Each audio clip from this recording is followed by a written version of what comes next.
live action. In the first act of this movie, it starts out with Clark sort of wrestling internally with what his father Jor-El told him in Man of Steel. That he wrestles with that line, "You can save them, you can save them all."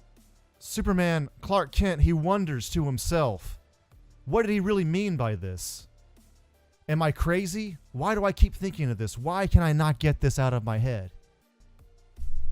And when we look over Metropolis, this is definitely a type of city ripe for being saved at the moment. It's kind of become a cynical place, somewhat divided, probably because of all the disasters that have been happening in the past few movies that have been in there. So people are really only out for themselves. We see them get into fights, steal, there are witnesses, and just nobody really cares. They just sort of ignore it. It's not quite Gotham level, but it's just kind of more, it's less of a seedy, corrupt place and more of just general apathy that's there.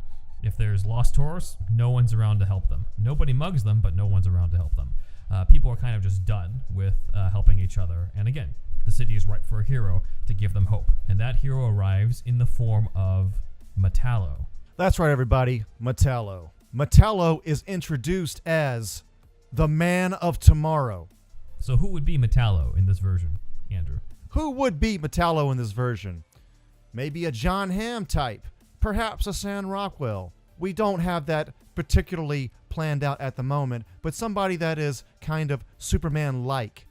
As Ben has told me before, Snyder was rumored to have wanted Metallo in Batman vs. Superman, even so far as there have been concept designs leaked online. Who is Metallo when it comes to this version of Man of Tomorrow? Often in the animated series and other, even some comics, Metallo is often used as a thug for Lex Luthor, but we kind of want to reimagine him, make him more of his own villain. Kind of like how, after years of Bane kind of being sort of just a thug, Nolan kind of elevated him back to being main villain status in Nightfall. We want to do a similar thing with Metallo here. Part of the plot is simply finding out who he is, and that's going to involve both Clark and Lois Lane working together at the Daily Planet to investigate who is Metallo, why was he created, what's going on here. We haven't actually seen these versions of Lois and Clark work together as reporters before. We've seen plenty of Lois do her own investigation, Clark do a separate investigation in the Ultimate Edition of Batman vs. Superman. It's time to see them actually play off each other and see a little bit more of what people know of Clark Kent the reporter, address what other people's perception of Clark is, since we haven't had a chance to really explore much of that so far.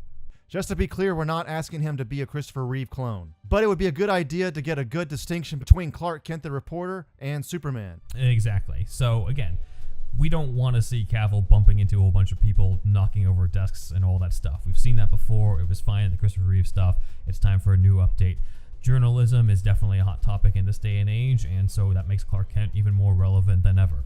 So again, not Christopher Reeve, but maybe something closer to the old radio series or the George Reeves show, where he's still a crusading reporter, still out to get the truth, still determined, but believable enough so that people just don't see him as Superman in glasses.